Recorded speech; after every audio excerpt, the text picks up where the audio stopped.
Lympung Ialehkai Kynjatbol Jong First Division League Football Tournament Arhajar Arpulai kabla Pynyaid the Pyndengumiong District Sports Association PDSA hakan tarik Nailur Arhajar Arpulai ke Jingialehkai ban rung shaka quarter final kalalong hapdeng Mission United SC Pyrshah ke Little Star Academy hapoh madan Ialehkai jong shnong Pyndengumiong Mairang. Jingiakhun hapdeng kini ki kynhun hagani kesngi kalong ke khluid bha bat ke itenat ban Peit harangkat ke jingwan penshit penshingan ki paipa ki ban ka than benther bat Mairang. Ha ke Jingiakhun jong ke kelas step ke Jingiakhun ke lakut no da ke Jingiakhun bat hamar basdang ke kelamit ke Little Star Academy ke layo ban yon ting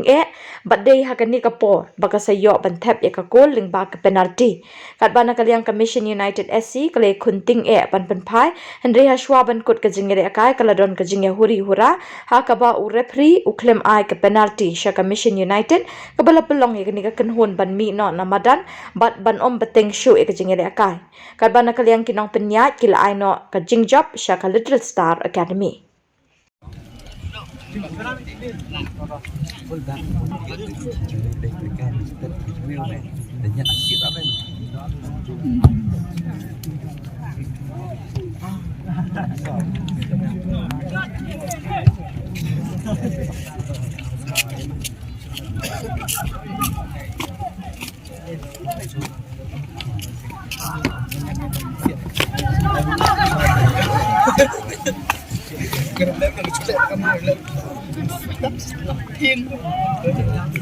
Media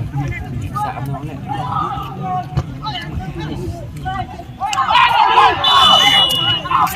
gila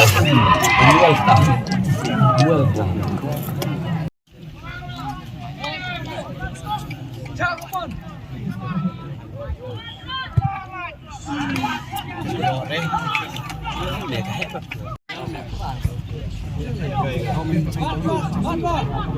chụp tí người ta đang đi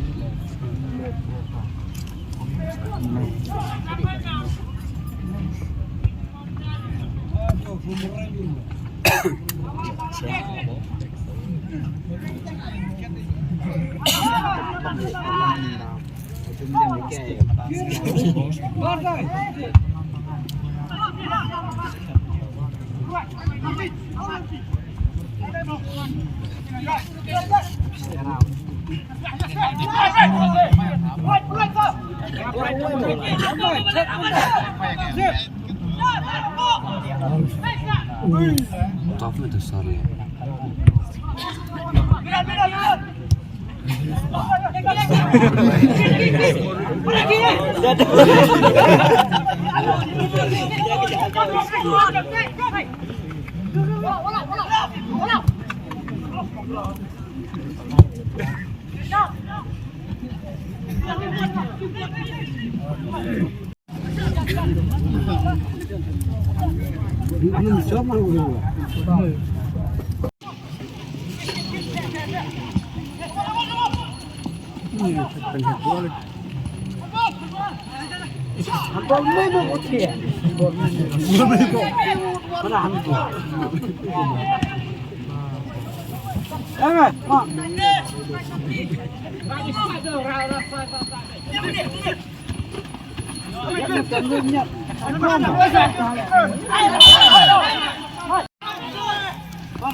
Orang